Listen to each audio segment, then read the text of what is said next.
پاک کا شعر ہو جاتا ہے۔ میاں نعتیہ شاعری سب کے بس کی بات نہیں۔ قاری جمشید جوہر صاحب نے بڑے سلیقے سے کہا تھا کہ اب شعر سنیے استاد شاعر کے وہ شعر کہ جنت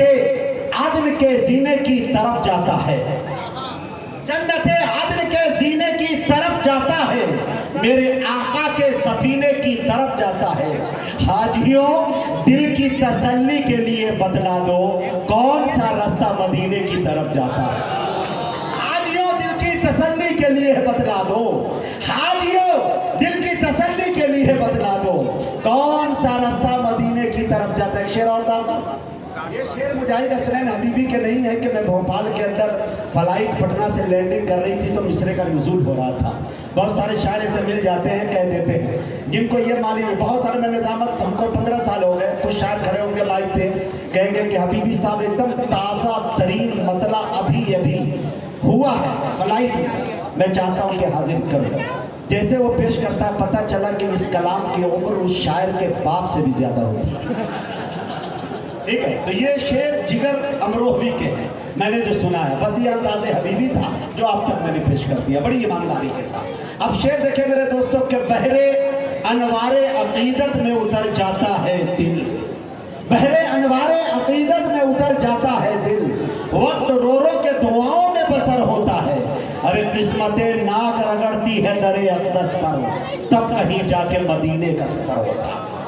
قسمتیں ناک رگڑتی ہے در اقدس پر تب کہیں جا کے مدینے کا سفر ہوتا ہے۔ اتنا آسان نہیں میاں۔ اب آئیے اگر آپ سننا چاہتے ہیں آخری شاعری سے لیے تھوڑا وقت لے رہا ہوں، میری نگاہیں گھڑی پہ بھی ہے آپ پہ بھی ہے، اور انشاءاللہ اشفاق بہراچی صاحب کے بعد صدر جلسہ کا خطاب ہونا ہے۔ انشاءاللہ ہر وہ شخص یہاں پہ بیٹھا ہوا ہے حضرت کی تقریر میں شرکت کر کے جائیں گے جو حضرات اپنے گھر سے اپنی ماں کی دعائیں لے کے آئے ہیں،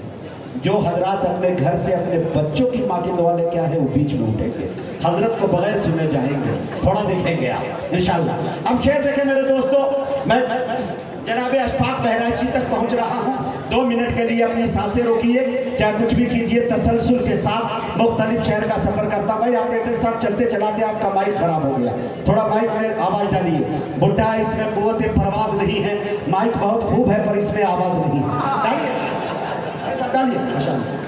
مدینہ ہائے ہائے سبحان اللہ۔ چلیے خیر میرے کہ حضرت سعدی نے کہا کہ بلغ العلا کمال ہی کشفت تجابی جمال ہی حسنت جمیع خصال ہی صلو علیہ وآلہ، پہنچ گیا بلندی پہ اپنے کمال سے، کھول دیا اندھیریوں کو اپنے جمال سے، اچھی ہے آپ کی تمام عادتیں،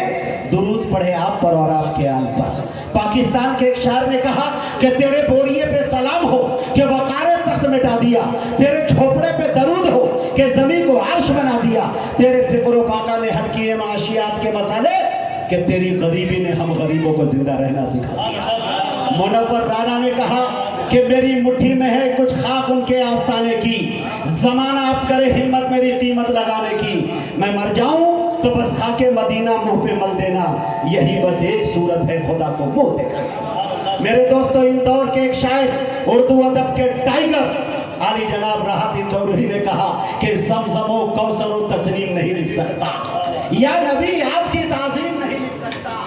میں اگر 7 سمندر بھی نچوڑوں راحت تو آپ کے نام کی ایک میل نہیں لکھ سکتا۔ حضرت راحت اندوری کے 4 مصرے مجھے پھر یاد آتے ہیں کہ انہوں نے کہا کہ حد شعور حد مفاہیم لکھ دیا، دنیا نے تخت و تاج زر و سیم لکھ دیا، لکھنا تھا کائنات کی تخلیق کا سبب، میں نے نرستے ہاتھوں سے بسمین لکھ دیا۔ میرے دوستو یہ تسلسل صبح تک گنا سکتا ہے آپ کا حبیبی، مختصر وقت ہے، قلت ہے وقت کی قلت دامنگیر ہے، اس لیے میرے دوستو یہ ہمارے مسلم شعراء ہے جنہوں نے اس طریقے سے شعر کہی اور کہا۔ میرے دوستو یہ بات جب برادران وطن تک پہنچتی ہے تو مجھے یاد آتا ہے کہ کنور مہندر سنگھ سہر بیدی نے کہا عشق ہو جائے کسی سے کوئی چارہ تو نہیں، صرف مسلم کا محمد پہ اجارہ تو نہیں۔ رویندر جین نے کہا کہ تم اپنے دل میں مدینے کی آرزو رکھنا، پھر ان کا کام ہے جذبے کی آبرو رکھنا۔ کالکا پرساد تو یوں گویا ہوئے کہ جو شرق سے ہو گرب طلب درہم و دینار، لے کر زمین تاب و فلک مال کے انبار، دریا سبھی موتی بنے پارس بنے کوہسار، ایک سمت جو کھڑے ہو میرے سید ابرار، کالکا پرساد سے پوچھے کوئی کیا لے،